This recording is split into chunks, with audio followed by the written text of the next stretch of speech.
പിന്നെയാണ് ഞാൻ കാല് പിടിച്ച് പറയണം ലാലേട്ടനോട് ഇത്തരം സിനിമകളിലൊന്നും ഇങ്ങനെ പോയി അഭിനയിക്കും കാണാണ്ടിരിക്കാണ് ബെറ്റർ എന്ന് പറയും. വെറുതെ ഒരു ടിക്കറ്റ് 200 രൂപയും പോയി. നല്ല നമ്മുടെ പണ്ട് കൈലാസനാഥൻ സീരിയലൊക്കെ ഇതിന് നന്നായിട്ട് എടുത്തു വെച്ചിട്ടുണ്ട്. ഒരു രക്ഷയില്ല, കാണാണ്ടിരിക്കാണ് ബെറ്റർ എന്ന് പറയും. ലാലേട്ടൻ്റെ ഫസ്റ്റ് ഹാഫിലെ ഇന്റർവെൽ സീനിലാണ് വരുന്നത്. ഒരു കുഴപ്പമില്ല, ആ സീൻ മാത്രം ഒരു ഇമ്പാക്ട് എന്ന് പറയാനൊന്നുമില്ല, പക്ഷെ ഉള്ളതിൽ അപരാധം ഇല്ലാതെ കാണാൻ പറ്റിയൊരു സീനാണ്.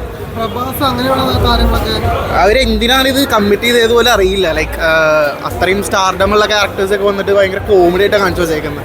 മലയാളം ഡബ്ബിങ് ഭയങ്കര ഷോക്കാണ്. എന്ന് വെച്ചാൽ പാട്ടും ബാക്ക്ഗ്രൗണ്ടൊക്കെ നന്നായിട്ട് കൊടുത്തിട്ടുണ്ട്. അത് CJ വന്നിട്ട് ഒരു സിംഗില്ലാത്ത പോലെ മിക്സ് ചെയ്ത് വെച്ചേക്കുന്നത്. പടം ഒരു ഇമ്പാക്ട് കിട്ടുന്നില്ല. പടം കാണുന്നതിൻ്റെ ഒരു നല്ല ട്രോൾ മെറ്റീരിയൽ ആവും ഈ പടം. എനിക്ക് തോന്നുന്നു അടുത്ത കൊല്ലത്തിൻ്റെ ട്രോൾ ആനിവേഴ്സറി ആഘോഷിക്കാൻ പറ്റുന്നു തോന്നുന്നു. ഒരു ചുമ്മാതെ പ്രഭാസിനെയൊക്കെ എന്തോ ആക്കി വെച്ചിരിക്കുകയാണ്.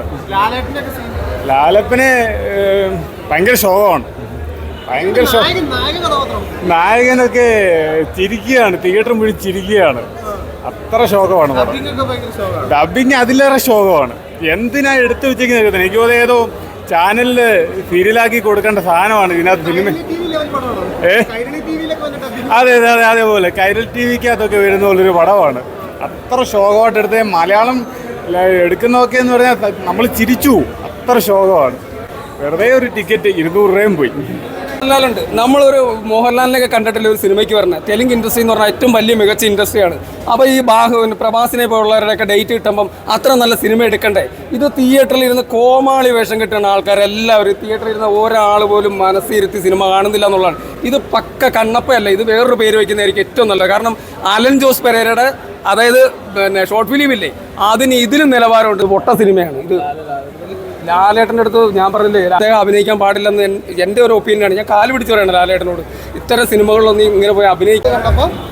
ഈ പടം ബോക്സ് ഓഫീസിൽ വിജയിക്കാൻ സംശയമുണ്ട്. പക്ഷേ ഒരു ആത്മീയത ഇഷ്ടപ്പെടും, സ്പിരിച്വലായ ആൾക്കാർക്ക് ഇഷ്ടപ്പെടും. അതുകൊണ്ടെങ്കിൽ ചിലപ്പോൾ ലാലേട്ടൻ ആ പടം ചെയ്യാൻ കാരണം ലാലേട്ടൻ്റെ പെർഫോമൻസ് അടിപൊളിയാണ്. പുള്ളിപ്പോൾ സംരംഭത്തിലായാലും കായങ്ങൾ കൊച്ചുതന്നെ ആയാലും ആ ക്യാമിയോ റോൾ നന്നായി ചെയ്യുമ്പോൾ. പിന്നെ ഇതിൽ ആക്ഷൻ എനിക്ക് അത്ര ഇഷ്ടപ്പെട്ടില്ല, അവരുടെ കൊറിയോഗ്രാഫി പോരാ.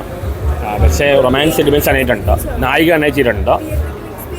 തിയേറ്റർ എക്സ്പീരിയൻസ് ആയിട്ട് പ്രഭാസ് തന്നെ ചെയ്തിട്ടുണ്ട്. പ്രഭാസ് ചെറിയ റോളാണ്, ടെക്നിക്കലി നല്ലതാണ്. ഓൺലി കാണുന്ന ഇതിപ്പോൾ ഭയങ്കര ലോജിക്കലായിട്ട് ഇപ്പോഴത്തെ എത്തിസ്റ്റർക്ക് ഇഷ്ടപ്പെട്ടില്ല. ഒരു ആത്മീയ ഫിലിമാണ്, അങ്ങനെ ലാഗ് ഒന്നും എനിക്ക് തോന്നിയില്ല.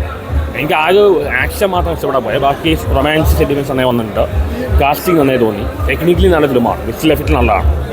പക്ഷേ ബോക്സ് ഓഫീസ് വിജയിക്കാൻ തോന്നുന്നില്ല. ഡബിംഗ് ഒന്നും വലിയ കുഴപ്പം തോന്നിയില്ല.